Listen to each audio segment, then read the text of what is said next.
El constitucionalista Gonzalo Muñoz. Buen día, le saluda Juan Javier Benedetti. Vamos directo al meollo del tema, doctor. ¿Es constitucional la restitución de derechos políticos al ex vicepresidente Jorge Glass? Muy buenos días, Juan Javier. Buenos días, Pocho. Carlos, igualmente contigo, muy buenos días a todas las personas que nos escuchan esta mañana por Radio Centro. No solamente que no es constitucional, es una barbaridad jurídica, un fraude a la ley fundamental, a la Carta Magna, a la Constitución, y constituye también un delito en el ámbito de lo penal, a tal punto que la Fiscalía General del Estado ha iniciado también ya las acciones respectivas, incluso ha procedido con un allanamiento al domicilio de este juez de Yaguachi, John Rodríguez, justamente por haber fallado, por haber concedido estas medidas cautelares en contra de ley expresa, en contra de una resolución judicial de última instancia, como es la sentencia del caso Sobornos expedida por la Corte Nacional de Justicia, que prohibía de manera expresa que el ciudadano, en este caso el vicepresidente Jorge Glass Espinel, pueda ejercer en este caso sus derechos políticos, sus derechos de participación, y que bajo ningún concepto podían ser restituidos, podían ser devueltos por una ilegítima y espuria medida cautelar, en este caso concedida por este malhadado juez, que en este caso ya está en serios problemas, incluso como mencionamos en el ámbito penal. Doctora, pero para entender un poco a su criterio, ¿qué razones pudo tener el juez de Yaguachi para restituir los derechos políticos a Glass teniendo dos sentencias en firme? Razones jurídicas, ninguna. Ya será la Fiscalía General del Estado la que investigue y en resolución motivada un juez de lo penal nos diga cuáles son las razones verdaderas que motivaron para que, sin que exista norma legal que permita restituir y devolver los derechos, sean las que fundamentaron verdaderamente para que este juez, entre comillas, un pésimo elemento de la función judicial, haya decidido, violentando la Constitución y la ley, conceder y devolver los derechos políticos a Jorge Glass Espinel sin que tenga fundamento jurídico alguno. Decisión que en lo de fondo tendrá que ser ajustada, tendrá que ser dejada sin efecto por los órganos de justicia superior, en este caso la Corte Provincial de Pichincha de Guayas y en último caso la Corte Constitucional del Ecuador. Más allá de que hemos visto sorprendentemente un comunicado para el cual no se tiene calificativo alguno, un comunicado en el cual la Corte Provincial de Justicia prácticamente apoya esta pírrica, esta espuria decisión de este juez, realmente uno no encuentra ya razones ni calificativos para poder mencionar lo que está ocurriendo con las instituciones que expiden justicia en el Ecuador. Es imposible pues apoyar este fallo jurídico que no tiene ni pies ni cabeza, a tal punto que abogados que han apoyado la causa del ex vicepresidente Jorge Glass Espinel porque a su criterio pues ha sido inocente, ni en esos casos estos abogados han dicho que este juez ha fallado en derecho. He leído algunos comentarios en los que dice, sí, no se está aplicando el derecho de manera correcta, pero se ha aplicado justicia. Bueno, no tiene pies ni cabeza tampoco, por eso es lo que mencionan. Pero ni esos abogados que han apoyado a Jorge Glass dicen que este juez ha fallado en derecho. Sin embargo, de aquello es la Corte Provincial de Justicia la que prácticamente apoya las decisiones claramente antijurídicas de este mal elemento de la función judicial. Gonzalo, buenos días. Alfonso Hart te saluda. A ver, en definitiva, y estamos totalmente de acuerdo y lo hemos dicho, esto ha sido un atropello, pero burdo, brutal, grotesco, sin nombre al derecho. Indistintamente del tema político, aquí nosotros no vamos a hablar del enfoque político a la decisión del juez, sino solamente en enfoque jurídico ha sido una cosa verdaderamente aberrante.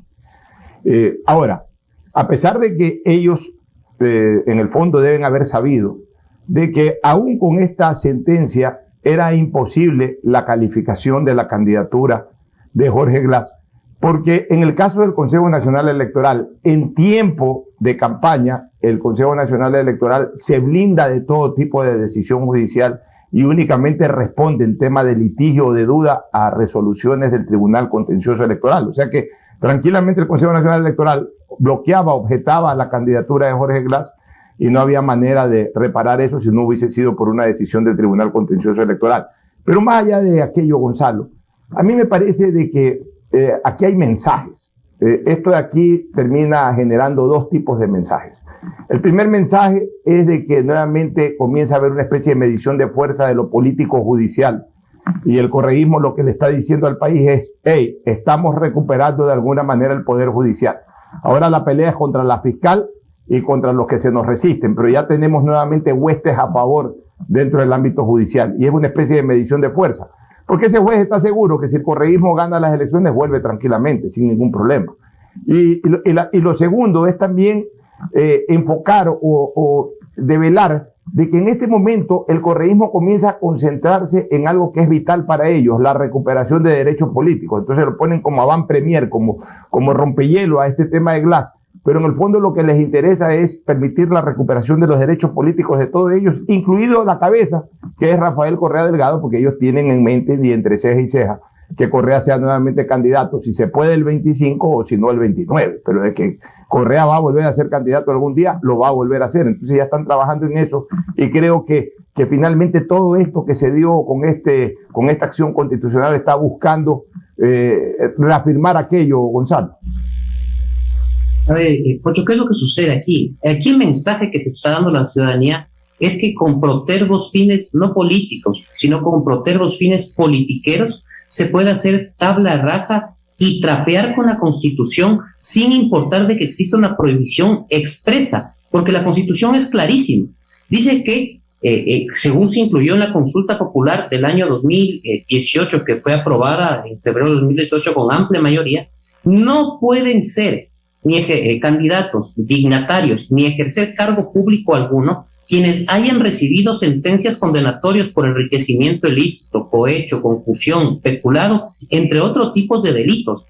Es decir, no solamente que este juez que ha defraudado una vez más a quienes ejercen justicia en el Ecuador y a los ciudadanos ecuatorianos, ¿ya? No solamente que se va en contra de una sentencia judicial como es la sentencia, en este caso el caso Sobornos, que expresamente prohíbe al ciudadano Jorge Glass Espinel, entre otros ciudadanos, a ejercer un cargo público o una dignidad, ¿ya? Sino que se atenta de manera clara y expresa contra la Constitución de la República en ese artículo que te estoy mencionando. Es decir, no habría manera alguna, más allá de esta ilegal, irregular y antijurídica concesión de medidas cautelares, para que Jorge Glass pueda ejercer y ser candidato a la dignidad que sea cual fuere. Es decir, por más que se quiera restituir esos derechos políticos que ya no los tiene, el Consejo Nacional Electoral, más allá de que estemos o no estemos en época de elecciones, no podía hacer caso, porque en ese caso quien estaría incurriendo en un delito de incumplimiento de orden legítima de autoridad competente vendría a ser los vocales del Consejo Nacional Electoral. ¿Por qué? Porque la Constitución, como repito, es clarísima. No pueden ser candidatos quienes hayan recibido una sentencia condenatoria en el caso de cohecho. Y ese es el caso del ex vicepresidente Jorge Glass Espinel. Y una medida cautelar mal concedida en este caso no puede alterar la Constitución de la República. Tampoco esa medida cautelar puede ser concedida contrariando una decisión judicial. Es decir, es una decisión traída de los cabellos, una decisión espuria por donde se la puede ver, y que por estar tan mal concedida en el ámbito jurídico no puede ser acatada bajo ningún sentido. Gonzalo, muy buenos días. Te saluda Carlos de Tomaso. Qué gusto tenerte aquí en los micrófonos de Radio Centro. Coincidentemente, la Corte Constitucional día jueves, me parece que fue, pues expidió un fallo en el cual aclara una sentencia que había expedido en el 2018 y aclaró y determinó pues que esa sentencia no excluía la posibilidad de que los jueces constitucionales de la función judicial sean procesados por el delito de prevaricato cuando tramitan o resuelven garantías jurisdiccionales violando normas procesales expresas, como ocurrió también en este caso concreto. De hecho, la Corte llama que esos jueces pues lo que hacen es un fraude a la confianza que la Constitución depositó en ellos. Qué importante este fallo, incluso también ya anuncia una selección de medidas cautelares, de 2 casos de medidas cautelares autónomas que también se dieron contra casos penales, desnaturalizando la figura de las medidas cautelares. Pues entonces, Gonzalo, bandeja de oro con este nuevo dictamen de la Corte para, pues, de una vez por todas empezar a procesar a estos jueces que desnaturalizan las garantías jurisdiccionales? Estimado Carlos, ¿cómo estás? Buenos días, el gusto como siempre es mío de poder conversar contigo en este espacio. Por supuesto que sí, es que fue una cosa impresionante porque el fallo sale, el fallo aclaratorio, que para mí tuvo que haber sido más profundo, que emitió la Corte Constitucional el día jueves, en el cual tú bien dices, no deja sin efecto el anterior dictamen de la Corte Constitucional del año 2018 que blindaba completamente a los jueces que conocen garantías jurisdiccionales respecto del delito de prevaricato, sino que aquí aclara en qué casos los jueces constitucionales sí son sujetos de aquel delito. Y vienen cuestiones muy importantes respecto del análisis del delito de prevaricato. Y bien, hay cuestiones que son importantes de analizar. Por ejemplo, cuando un juez incurre en prevaricato, cuando respecto de un caso en específico, ya aplica, no solamente se va en contra de ley expresa, sino que aplica una teoría jurídica traída de los cabellos, es decir, que se va por fuera de lo racional. Porque, por ejemplo, Carlos, respecto de un caso en el cual tú y yo podamos ser jueces, podemos tener visiones distintas, pero ambas visiones pueden ser racionales por más que se contrapongan entre sí. Se aplica o vendría a ser prevaricato cuando ninguna de las dos teorías es racional, es absolutamente irracional y no tiene sentido, como es precisamente el caso de este juez Rodríguez de Yaguachi. Podremos tener sentido cuando aplican o no medidas cautelares respecto de un caso, pero siempre vamos a coincidir en que uno no aplica bajo ningún concepto, olvidemos de medidas cautelares, por ejemplo, un habeas corpus, etcétera, en el delito de cohecho para que se le puedan restituir derechos políticos a una persona sentenciada. Y, segundo lugar, bajo ningún concepto caben medidas cautelares respecto de una decisión de carácter jurisdiccional, como es la sentencia ejecutoriada, en este caso de la Corte Nacional de Justicia. Son dos cosas, pues, primero se falla en contra de ley expresa y la segunda, pues, es absolutamente irracional, no cabía bajo ningún sentido. Entonces, este juez, en este caso, es claramente sujeto de prevaricato. Y otra cosa importante respecto de ese fallo, al ser un fallo aclaratorio que deja abierta la posibilidad para que aquellos jueces que en el pasado inmediato emitieron sentencias similares a las de este juez de Yaguachi, pueden ser también sujetos de una investigación penal por parte de Fiscalía, precisamente por haber podido incurrir en el delito de prevaricato. Estamos conversando con el doctor Gonzalo Muñoz, experto constitucionalista. Son las 8:54. Doctor, si el juez cometió prevaricato, ¿por qué aún no hay ninguna acción por parte del Consejo de la Judicatura? Todos nos preguntamos lo mismo. ¿Ya ha actuado la Fiscalía General del Estado en el ámbito penal?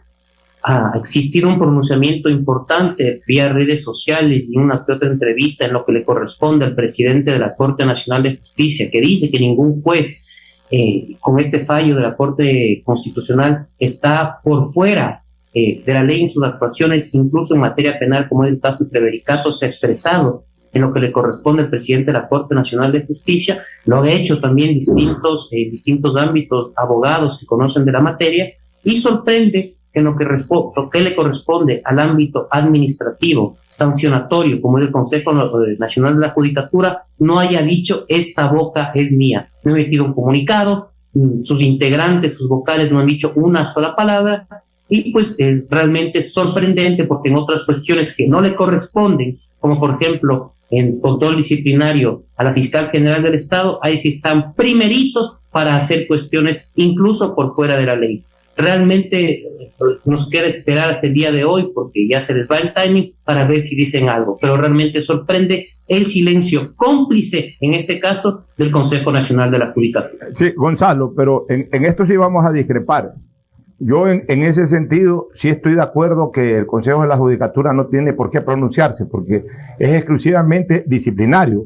Por más aberrante que sea una decisión judicial, pero es una decisión en sentencia que tiene que ser perseguida, en este caso por la Fiscalía, por presunta existencia de prevaricato, o también obviamente en algún momento cuando sea apelada. De hecho, En el campo netamente jurisdiccional tiene que ser eso apelado y es muy probable que la instancia superior declare el error inexcusable y a partir de ahí, cuando haya un pronunciamiento judicial, sí puede entrar la actuación administrativa. ¿Y por qué no estoy de acuerdo? Porque fue justamente por eso en que se dominaba totalmente la justicia en tiempo pasado, Gonzalo. Debes de recordar que con el famoso tema del error inexcusable, el Consejo de la Judicatura apretaba a los jueces, los asfixiaba a efectos de poder obligarlos a tomar decisiones que les que les convenía en ese momento al gobierno de turno. Por supuesto, existió una época, estimado Pocho, lamentable y a la cual no debemos regresar jamás, en que mediante sanción administrativa, que ahora ya no se puede hacer incluso por una sentencia de la Corte Constitucional, el Consejo de la Judicatura, como tú bien dices, quiero utilizar la misma frase, apretaba, asfixiaba, y entre otros términos, a los jueces para que fallen de una u otra determinada forma. Ahora eso ya no se puede hacer. Ahora la declaratoria de error inexcusable está dentro del ámbito jurisdiccional, más allá que uno puede presentar como abogado denuncias ante el Consejo Nacional de la Judicatura para que procedan a enviar a los jueces superiores el tema del error inexcusable. ¿Qué sí está en potestad del Consejo de la Judicatura? La suspensión del juez. Y lo podrían suspender justamente por este tipo de actuaciones nefastas, espurias y antijurídicas. Y sin embargo no lo han hecho. Eso sí está en facultad del Consejo Nacional de la Judicatura y más allá de cualquier tema político, que como hemos dicho en esta entrevista, no estamos hablando de temas políticos, sino netamente jurídicos. En este caso procedería tranquilamente una suspensión. Gonzalo, saliéndonos de este tema de los jueces, quería hacerte una consulta sobre otro tema que pasó la semana pasada. El presidente de la República pues emitió un decreto derogando la entrega del bien inmueble donde funciona el Consejo de Participación Ciudadana. Desde el punto de vista constitucional, ¿crees que esto pudiera constituir en una agresión de esa independencia, autonomía que se tienen que guardar entre las funciones del Estado? ¿Cómo miras ese tema? A ver, he podido analizar el tema a profundidad y veo que como siempre, y era muy probable que suceda, que esto iba a incurrir y se iba a interpretar como un tema de un ataque político por parte del presidente de la República hacia el Consejo de Participación Ciudadana y Control Social. Pero para que la ciudadanía comprenda y pueda tener claro un poco qué sucedió con este tema, es importante explicar lo siguiente, ¿ya? Existen decretos del año 2010 y 2012, perdón si me equivoco en los años o en los números de decretos, me parece que es el 494 y el otro no me acuerdo el número de decreto. En dichos decretos se transfieren ciertos bienes por parte de la función ejecutiva, específicamente del Banco Central del Ecuador, hacia el Consejo de Participación Ciudadana y Control Social. Precisamente en el decreto 494 se establece transferir, pero no establece mediante qué modalidad jurídica existe la transferencia, el edificio ubicado para quienes vivimos en la ciudad de Quito, en la calle Santa Prisca, y no me acuerdo cuál es la otra que cruza, se me acaba de olvidar ahorita, Santa Prisca y 10 de agosto es la de abajo, pero hay otra que está en intermedio, y de igual forma se da en comodato, en ese mismo decreto, 70 parqueaderos, ¿ya? Como consecuencia de dicho decreto ejecutivo, se firma un convenio entre el Banco Central del Ecuador y el Consejo de Participación Ciudadana y Control Social. Y en dicho convenio se establecía que en un futuro tiene que existir una modalidad jurídica para que puedan transferirse de manera definitiva dichos bienes. Lamentablemente, dicho convenio jamás se ejecutó, es decir, quedó en el aire. Y posteriormente existió una reforma al Código Orgánico Monetario y Financiero en el cual se prohíbe al Banco Central transferir de manera gratuita los bienes que son de su propiedad, lo que trae como consecuencia que lamentablemente no se pueda realizar ya la transferencia de dichos bienes. Entonces ahí ocurre ese problema. No le veo yo como un problema de carácter político ni nada por el estilo, sino que al no haberse ejecutado en su tiempo la transferencia efectiva de los bienes, tanto de los parqueaderos como del edificio que tiene actualmente el Consejo de Participación Ciudadana, y con la reforma que se realizó al Código Monetario y Financiero, se vuelve inejecutable el decreto ejecutivo y por lo tanto el convenio. Ese es el problema que existe actualmente. No sería inconstitucional, no sería ilegal, sino un problema más de carácter jurídico. Habrá que ver si en el momento exigente se da una solución a este tema, pero ese es el problema que existe en la actualidad.